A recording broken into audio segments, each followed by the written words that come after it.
এবারে নজর দেব ঠোঁটের যত্নে। নরম কোমল ঠোঁট যত্নের অভাবে সাথে আরো নানা কারণে হয়ে যায় কালো।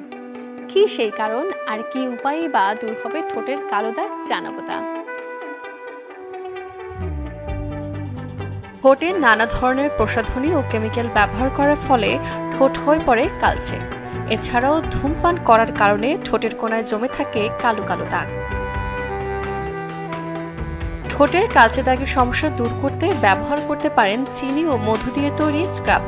এই স্ক্রাবটি ঠোঁটে আলতোভাবে স্ক্রাব করুন কয়েক মিনিট। এটি ঠোঁটের মৃতকোষ দূর করে ঠোঁট করে মসৃণ।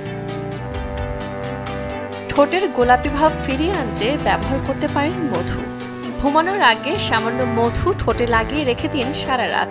এটি ঠোঁটের কোমলতা বজায় রাখতে বেশ কার্যকরী। এর পাশাপাশি ঠোঁট করবে উজ্জ্বল। ঠোঁটের কালো ভাব দূর করতে প্রতিদিন একবার করে ঠোঁটে ঘষতে পারেন বরফ। এটি ঠোঁটের আর্দ্রতা বজায় রাখে এবং দূর করে রুক্ষতা। এছাড়াও ব্যবহার করতে পারেন দুধের স্বর। লেবুর রস খুব ভালো ব্লিচিং হিসেবে কাজ করে। প্রতিদিন ঘুমোতে যাওয়ার আগে সতেজ লেবুর রস দিয়ে ঠোঁটে ভালো করে ম্যাসাজ করলে দূর হবে কালচে ভাব। ঠোঁটের মৃতকোষ ও কালো দাগ দূর করতে 2 চা চামচ চিনি ও 3 চা চামচ মাখন একসাথে মিশিয়ে পেস্ট বানিয়ে সপ্তাহে 2 বার ঠোঁটে স্ক্রাব করতে পারেন।